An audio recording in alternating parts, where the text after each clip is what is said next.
Hi friends, ಎಲ್ರಿಗೂ ನಮಸ್ಕಾರ. ಬನ್ನಿ, ಸೀತಾರಾಮ ಧಾರಾವಾಹಿ ನಾಳೆಯ ಸಂಚಿಕೆಯಲ್ಲಿ ಏನಾಗಿದೆ ನೋಡ್ಕೊಂಬರೋಣ. ಈಗ ಭಾರ್ಗವಿ ಆ ಸೀತೆನ ಕರ್ಕೊಂಡು ಬಂದು ಕಿಡ್ನಾಪ್ ಮಾಡಿ ಒಂದು ಕಡೆ ಕೂಡ ಹಾಕ್ಕೊಂಡಿರ್ತಾಳೆ. ಆಗ ಅವಳು ಹೇಳ್ತಿರ್ತಾಳೆ, ಯಾಕೆ ಚಿಕ್ಕಿ ನೀವು ಈ ಥರ ಎಲ್ಲ ಮಾಡ್ತಾ ಇದ್ದೀರಾ ಅಂತ ಕೇಳಿದರೆ, ನನಗೆ ಪ್ರೀತಿ ಸಿಕ್ಕಿಲ್ಲ ಸೀತಾ, ನೀನು ನೋಡು ಅದೃಷ್ಟವಂತೆ, ನಿನಗೆ ಎಷ್ಟು ಬೇಗ ರಾಮನ ಪ್ರೀತಿ ಸಿಕ್ಬಿಡ್ತು ಅಲ್ವಾ. ನಾನು ನೋಡು ಎಷ್ಟು ವರ್ಷಗಳಿಂದ ಇಂದ್ರನೇ ಬೇಕು ಅಂಥೇಳಿ ತುಂಬ ಆಸೆಪಟ್ಟೆ. ಚಿಕ್ಕ ವಯಸ್ಸಿಂದ ನಾನು ಅವನ್ನೇ ಮದುವೆ ಮಾಡ್ಕೋಬೇಕು ಅಂತ ಅಂದ್ಕೊಂಡಿದ್ದೆ. ಇಷ್ಟಕ್ಕೂ ಅವನ ಸ್ವಂತ ಮಾವನ ಮಗ. ನಾನು ಪ್ರತಿ ಕ್ಷಣ ನನಗೆ ಅವನನ್ನೇ ನನ್ನ ಗಂಡ ಆಗಬೇಕು ಅಂತ ಹೇಳಿ ಎಷ್ಟು ಆಸೆ ಕನಸುಗಳನ್ನು ಕಟ್ಕೊಂಡಿದ್ದೆ. ಅದನ್ನೆಲ್ಲ ಹಾಳು ಮಾಡಿ ಅವನು ವಾಡಿನ ಕಟ್ಕೊಂಡು ಬಂದ್ಬಿಟ್ಟ. ನನಗೆ ಆದಮೇಲೆ ತುಂಬಾ ದ್ವೇಷ ಇತ್ತು. ಪ್ರತಿ ಕ್ಷಣ ಅವರಿಬ್ಬರು ಖುಷಿಯಾಗಿರೋದು ನಂಗೆ ಸಹಿಸ್ಕೊಳಕ್ಕೆ ಆಗ್ತಾ ಇರಲಿಲ್ಲ. ಅದಕ್ಕೆ ನಾನೇ ನನ್ನ ಕೈಯಾರ ಅವರಿಬ್ಬರನ್ನ ಬೆಟ್ಟದ ಮೇಲಿಂದ ತಳ್ಳಿ ಸಾಯಿಸಿದ್ದು ಅಂತ ಹೇಳಿ ಭಾರ್ಗವಿ ಹೇಳ್ತಾಳೆ.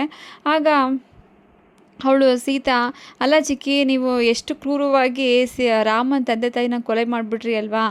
ಪ್ರೀತಿಗೋಸ್ಕರ ಯಾರಾದರೂ ಈ ಥರ ಮಾಡ್ತಾರಾ ಅಂತ ಹೇಳಿ ಕೇಳಿದ ತಕ್ಷಣ, ಬೇರೆ ಜೀವನ ಏನಕ್ಕೆ ಈ ಥರ ಎಲ್ಲ ನೀವು ಹಾಳು ಮಾಡಿದ್ರಿ ಅಂತೇಳಿ ಕೇಳ್ತಾಳೆ. ಅದಕ್ಕೆ, ಅಲ್ಲ ಸೀತಾ, ನಿಂಗೆ ಇದ್ರ ಬಗ್ಗೆ ನಿನ್ಗೇನು ಗೊತ್ತಾಗುತ್ತೆ. ನೀನು ನೋಡಿದ್ರೆ ರಾಮನ ಇಷ್ಟಪಟ್ಟು ಅವನು ಬೇಕು ಅಂತಲೇ ಮದುವೆ ಮಾಡ್ಕೊಂಡು ಬಂದ್ಬಿಟ್ಟ. ಇಷ್ಟಕ್ಕೆಲ್ಲ ನಾನೇ ಕಾರಣ. ಅವಳನ್ನ ಮೊದಲನೇ ಪ್ರೀತಿ ನಾನು ಕೂಡ ಹಾಳು ಮಾಡಿದ್ದು. ಅವಳು ಚಾಂದಿನಿನ ಇಲ್ಲಿ ತನಕ ಬಿಟ್ಟು ಅವನು ಪ್ರೀತಿಗೆ ಹುಚ್ಚುನ್ ಅಲಿಯೋ ಥರ ಮಾಡಿ ಅವನು ಒಪ್ಕೊಳ್ಳೋ ಅಷ್ಟರಲ್ಲಿ ಅವಳನ್ನ ಬ್ರೇಕಪ್ ಮಾಡಿ ಅವನನ್ನು ಹೊರಗಡೆ ಕಳಿಸಿದ್ದು ನಾನೇ, ಔಟ್ ಆಫ್ ಸ್ಟೇಷನ್ ಕಳಿಸಿದ್ದು ಅಂತ ಹೇಳ್ತಿರ್ತಾಳೆ. ಅಷ್ಟರಲ್ಲಿ ಅವಳು, ಹಿಂಗಿದೆಲ್ಲ ಇನ್ನೊಂದು ವಿಷಯ ಗೊತ್ತಾ ಸೀತಾ ನಿನಗೆ, ನಿನ್ನ ಮಗಳಿದಾಳಲ್ಲ ಸಿಹಿ, ಅವಳು ಕೂಡ ನಾನೇ ಕೊಲೆ ಮಾಡಿದ್ದು ಅಂತೇಳಿ ಹೇಳ್ತಾಳೆ. ಅಲ್ಲ, ನಿಮ್ಗೆಷ್ಟು ಇದ್ರೆ ಆ ಪುಟ್ಟ ಮಗು ಮೇಲೆ ಇಷ್ಟೊಂದು ದ್ವೇಷ ಮಾಡಿದ್ದೀರಾ ನೀವು. ನನ್ನ ಮಗಳು ಅಂಥ ತಪ್ಪು ಏನು ಮಾಡಿದ್ಲು ನಿಮಗೋಸ್ಕರ ಅಂತ ಹೇಳಿದ ತಕ್ಷಣ, ಹೋಗ್ಲಿ, ನನಗೆ ಆಸ್ತಿ ಅವನು ಇಂದ್ರ ಏನೋ ಸಿಕ್ಕಿಲ್ಲ, ಕೊನೆ ಪಕ್ಷ ಆಸ್ತಿ ಏನೋ ಸಿಗುತ್ತೆ ಅಂತೇಳಿ ಯೋಚನೆ ಮಾಡಿದ್ದೆ. ಅಂಥದ್ರಲ್ಲಿ ಅವಳು ಬಂದು ಈ ಆಸ್ತಿಗೆಲ್ಲ ಅವಳೇ ವಾರಸ್ಥರಲ್ಲಿ ಆಗಬೇಕು ಅಂತೇಳಿ ರಾಮ ಎಲ್ಲ ಆಸ್ತಿ ಅವಳಿಗೆ ಬರ್ಕೊಡ್ತೀನಿ ಅಂತ ದತ್ತು ತಗೊಳಕ್ಕೆ ಪ್ರಯತ್ನ ಪಟ್ಟ. ಅದು ನೋಡಿ ನಂಗೆ ಸಹಿಸ್ಕೊಳಕ್ಕೆ ಆಗಿಲ್ಲ ಅಂತೇಳಿ ಭಾರ್ಗವಿ ಹೇಳ್ತಿರ್ತಾಳೆ. ನನ್ನ ಮಗನಿಗೋಸ್ಕರ ಮಾತ್ರನೇ ಆಸ್ತಿ ಪಾಸ್ತಿ ಎಲ್ಲ ಸಿಗಬೇಕು, ಕೊನೆ ಪಕ್ಷ ಇದೆಲ್ಲ ಸಿಕ್ಕಿದ್ರೆ ನಂಗೆ ಸಂತೋಷ ಆಗುತ್ತೆ ಅಂದ್ಕೊಂಡು ಇದಕ್ಕೂ ನಿನ್ನ ಮಗಳು ಕಲ್ಲು ಹಾಕಿದ್ಲು. ಜೊತೆಗೆ ಅವಳು ನನ್ನ ಬಗ್ಗೆ ಎಲ್ಲ ವಿಷಯನೂ ತಿಳ್ಕೊಂಡು ರಾಮನ ಹತ್ರ ಹೇಳೋಕ್ಕೆ ಪ್ರಯತ್ನ ಪಟ್ಲು. ಅದಕ್ಕೆ ನಾನು ಅವಳನ್ನು ಮುಗಿಸ್ಬಿಟ್ಟೆ ಅಂತೇಳಿ ಹೇಳಿದ ತಕ್ಷಣ ಸೀತೆಗೆ ತುಂಬ ಗಾಬರಿ ಮಾಡಿಕೊಂಡು ಅವ್ರ ಮೇಲೆ ಕೋಪ ಮಾಡ್ಕೊಂಡು ಬೈತಾ ಇರ್ತಾಳೆ. ಎಂಥ ನೀಚ ಚಿಕ್ಕಿ ನೀವು, ಈ ಥರ ಎಲ್ಲ ನನ್ನ ಮಗಳನ್ನ ನೀವು ಪ್ರಯತ್ನ ಪಟ್ಟು ಅವಳನ್ನ ಬಲಿ ತೊಗೊಂಬಿಟ್ರಿ ಅಂತ ಹೇಳಿದ ತಕ್ಷಣ, ನನ್ನ ಗಂಡ ಬರಲಿ ರಾಮ, ಅವ್ರಿಗೆ ಎಲ್ಲ ವಿಷಯನೂ ಹೇಳ್ತೀನಿ ಅಂತ ಹೇಳ್ತಿರ್ತಾಳೆ. ಹೌದಾ, ಅಲ್ಲಿವರೆಗೂ ನೀನು ಬದುಕಿರ್ತೀಯ ಅಂತ ಅಂದ್ಕೊಂಡಿದ್ಯಾ ಅಂತೇಳಿ ಶೂಟ್ ಮಾಡ್ತಾಳೆ. ಅಷ್ಟರಲ್ಲಿ ಈ ಕಡೆ ಎಲ್ಲರೂ ವೆಹಿಕಲ್ ತೊಗೊಂಡು ಹುಡುಕ್ತಾ ಇರ್ತಾರೆ ಕಾರಲ್ಲಿ. ಅವಳು ಲೊಕೇಶನ್ ಎಲ್ಲಿದೆ ಅಂತ ಗೊತ್ತಾಗ್ತಾ ಇರಲ್ಲ. ಆವಾಗ ಸುಬ್ಬಿ ಸಿಹಿನ ಬೇಡ್ಕೊತಾಳೆ, ಸಿಹಿ ಬಂದು ನಂಗೆ ಸಹಾಯ ಮಾಡಬೇಕು ನಮ್ಗೆ ಸೀತಮ್ಮನ ಹುಡ್ಕೋದಕ್ಕೆ. ಅವಳು ಭಾರ್ಗವಿ ಚಿಕ್ಕಿ ಏನಾದರೂ ಮಾಡಿ ನಮ್ಮಮ್ಮನ ಮತ್ತೆ ಸಾಯಿಸ್ಬಿಡ್ತಾಳೆ ಅಂತೇಳಿ ಭಯ ಪಟ್ಕೊಂಡು ಕೇಳಬೇಕಾದ್ರೆ ಸಿಹಿ ಪ್ರತ್ಯಕ್ಷ ಆಗಿ ಅವಳೇ ರೂಟ್ ಎಲ್ಲಿದೆ ಅಂತೇಳಿ ಹೇಳ್ತಿರ್ತಾಳೆ. ಆಗ ಸುಬ್ಬಿ ಹೇಳಿ ಕರ್ಕೊಂಬರೋ ಅಷ್ಟರಲ್ಲಿ ಇವರೆಲ್ಲರೂ ಅಲ್ಲಿಗೆ ಬರ್ತಾರೆ ಶೂಟ್ ಮಾಡೋ ಅಷ್ಟರಲ್ಲಿ. ಆಗ ಬಂದ ತಕ್ಷಣ ಅವಳು ನೋಡಿಬಿಟ್ಟು ಬಂದು ಅವನು ವಿಶ್ವ ಅವಳು ಕಪಾಲಿಗೆ ಬಾರಿಸ್ತಾನೆ.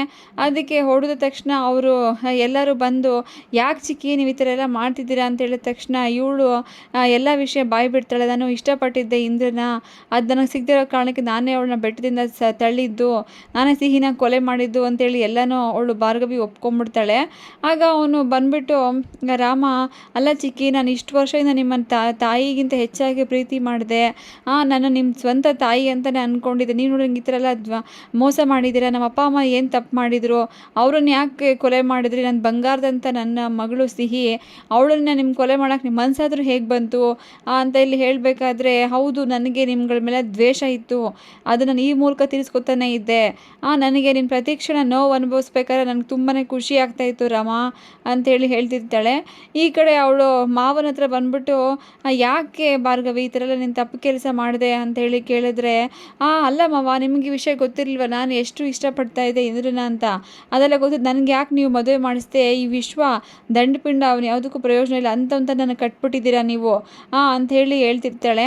ಅಲ್ಲ ಭಾರ್ಗವಿ, ಇಂದ್ರಂಗೆ ನೀನು ಕಂಡ್ರೆ ಇಷ್ಟನೇ ಇರಲಿಲ್ಲ, ಅವನೇ ಅದನ್ನೆಲ್ಲ ಒಪ್ಕೊಂಡಿದ್ದ ಅಲ್ವಾ, ನೀನು ಮತ್ತೆ ಹೇಗೆ ಬಲವಂತವಾಗಿ ಮದುವೆ ಮಾಡಬೇಕಾಗಿದ್ದು ನೀನೇ ಹೇಳು ಅಂತ ಹೇಳಿದ ತಕ್ಷಣ, ನನಗದೆಲ್ಲ ಗೊತ್ತಿಲ್ಲ ಮಾವ, ನಾನು ಇಷ್ಟಪಟ್ಟಿದ್ದು ಇಂದ್ರ, ನನಗೆ ಸಿಗಿಲ್ಲ ಅನ್ನೋ ಅವ್ನು ಬೇರೆ ಯಾರಿಗೂ ಕೂಡ ಸಿಗಬಾರ್ದು, ನಾನೇ ಅವರಿಬ್ಬರನ್ನು ಕೊಲೆ ಮಾಡಿದ್ದು ಅಂತೇಳಿ ಹೇಳ್ತಾಳೆ. ಈ ಕಡೆ ಅವನು ರಾಮ, ಅಲ್ಲ ಚಿಕ್ಕಿ, ಈ ಥರ ಎಲ್ಲ ಯಾಕೆ ಚಿಕ್ಕಿ ಮಾಡಿದ್ರಿ ಅಂತೇಳಿ ಅವನು ಕೇಳಬೇಕಾದ್ರೆ ಅವಳು ಪದೇ ಪದೇ ಅದೇ ವಿಷಯಗಳನ್ನು ಹೇಳ್ತಿರ್ತಾಳೆ. Okay friends, thank you. ಈ ವಿಡಿಯೋ ಇಷ್ಟ ದಯವಿಟ್ಟು ಒಂದು ಸಬ್ಸ್ಕ್ರೈಬ್ ಮಾಡ್ಕೊಳ್ಳಿ, ಲೈಕ್ ಮಾಡಿ ಫ್ರೆಂಡ್ಸ್.